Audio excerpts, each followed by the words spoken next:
ये मानते हैं और ये कहते हैं कि इस ज़िले में और प्रदेश में अगर काम हुआ तो माननीय बहन जी ने किया है। ये लोग कहना शुरू कर दिए हैं। तो लोग अब धीरे धीरे विकास की राजनीति की तरफ और समाज को जोड़ने की राजनीति की तरफ जा रहे हैं।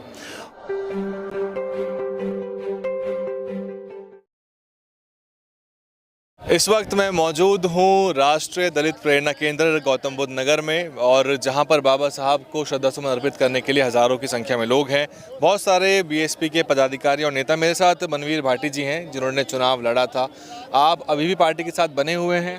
बिल्कुल बने हुए हैं साहब, और जय भीम का नारा लगाते हुए हमें गौरवान्वित महसूस होता है। हमारे रोम रोम खड़े हो जाते हैं और सबको लगाने चाहिए। जिस दिन जय भीम का नारा केंद्र में झूमेगा उस दिन देश अलग ही पहचान पे पहुंच जाएगा। आज हम इन्हीं के स्मरण के लिए इकट्ठा हुए हैं। उन्हीं का जो सपना था, जो मान्यवर साहब ने आगे बढ़ाया, उस सपने को फिर माननीय बहन जी ने आगे बढ़ाया।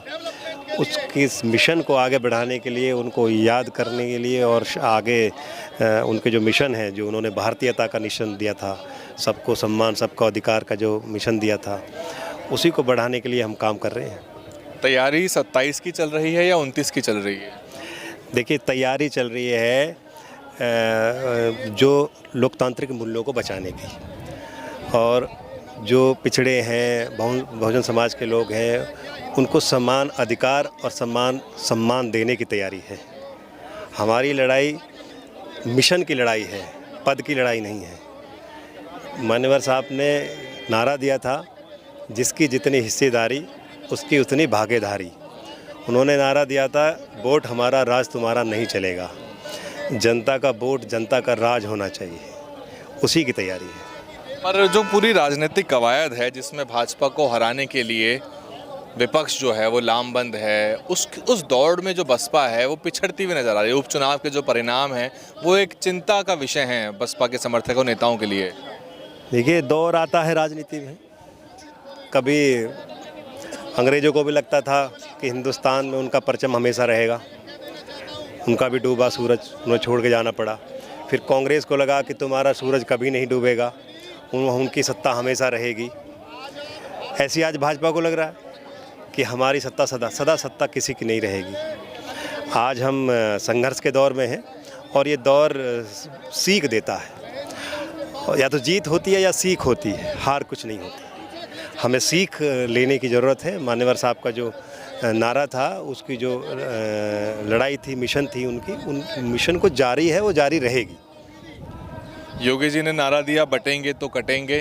तो जो बहुजन समाज पार्टी का वोटर है, कहीं वही तो नहीं बट रहा है आपस में? क्योंकि एक वर्ग जो है सपा के साथ भी जा रहा है, और बसपा का वोट 9% से भी अब कम हुआ है।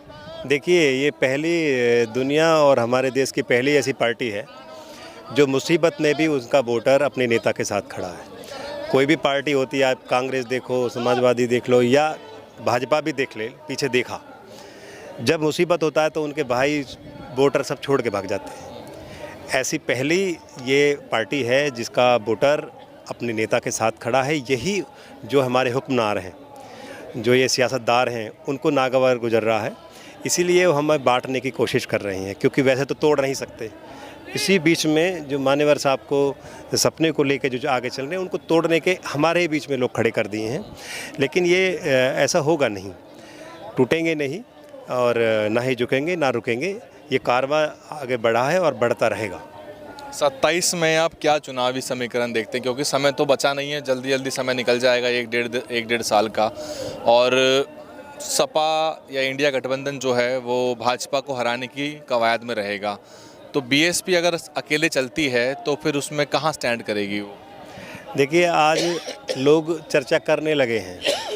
समाजवादी की 5 साल सरकार रही, भाजपा की 5 साल पहले रह गई, 2 साल अब गुजर गए, तीसरा साल ख़त्म होने जा रहा है। पिछले इन 13-14 सालों में कार्यकाल में जो हुआ है वो सरकार ने वो लोग देख रहे हैं, और जो माननीय बहन जी के टाइम पे हुआ उसको लोग देख रहे हैं। आज भाजपा का कार्यकर्ता हो, समाजवादी पार्टी का कार्यकर्ता हो, या कांग्रेस पार्टी का कार्यकर्ता हो, सब लोग ये मानते हैं और ये कहते हैं कि इस ज़िले में और प्रदेश में अगर काम हुआ तो माननीय बहन जी ने किया है। ये लोग कहना शुरू कर दिए हैं। तो लोग अब धीरे धीरे विकास की राजनीति की तरफ और समाज को जोड़ने की राजनीति की तरफ जा रहे हैं। और जब लोग देख लेते हैं, उनको लगा कि उनको सपना दिखाया गया कि आपको ऐसा उत्तर प्रदेश बना देंगे। अब जो सपना किसानों को दिखाया वो टूट गया, जो मज़दूरों को दिखाया, आज किसानों की हालत देख रहे हो, जेल में बंद हैं, मज़दूर देख रहे हो काम नहीं है, रोज़गार युवा जो है बेरोज़गार घूम रहा है। तो सब लोग अब वो धर्म के उसमें आने वाले नहीं हैं। सब लोग जानते हैं कि ये धर्म के नाम पे राजनीति करने के बजाय राजनीति में धर्म का पालन करना चाहिए, जो माननीय बहन जी ने किया था। कई जगह से जब चुनाव में खबरें आई जहां पर पुलिस जो है वो स्थानीय आरोप लगा रहे थे कि हमें वोट नहीं डालने दिया, मसलन कुछ मुस्लिम बहुल इलाकों से आया, और कुछ दलित वोटरों की हत्या भी हुई है, अगर आपने खबरें देखी हो तो, कि फलानी पार्टी को वोट डालने की वजह से या उनका समर्थन ना करने की वजह से। देखिए, मौजूदा सरकार ने राजनीति स्तर को बहुत नीचे गिरा दिया। पहले राजनीति में ये होता था कि अगर कोई एक विधायक भी टूट के जाता था तो पाप माना जाता था, जनता उसको पाप मानती थी कि ये तोड़ लिया। आज इसको मास्टर स्ट्रोक में बदल दिया, यानी राजनीति में जो पाप माना जाता था उसको पुण्य के तौर पे भारतीय राजनीति, जो जनता पार्टी है, वो ऐसी राजनीति कर रही है। पूरी तरह से एक तरह से देश राजनीतिक पार्टी का विरोध को देश का विरोध वो दिखाती है। एक सरकार का विरोध करना देश का विरोध कैसे करना हो सकता है? बाबा साहब ने हमें आज़ादी दी इस बात के लिए। जिस बाबा साहब के संविधान के तहत वो आज प्रधानमंत्री और मुख्यमंत्री बने हुए हैं, उन्हीं के संविधान के तहत जो विपक्ष है उनको सम्मान और उनका अधिकार उनको मिला है। तो आप एक तरफा मान रहे हैं, दूसरी तरफ को उनको कुचलने का। वही बाबा साहब के संविधान को तो कांग्रेस पार्टी दिखा रही है, लाल किताब दिखा दिखा के कई चुनावों में गए वो।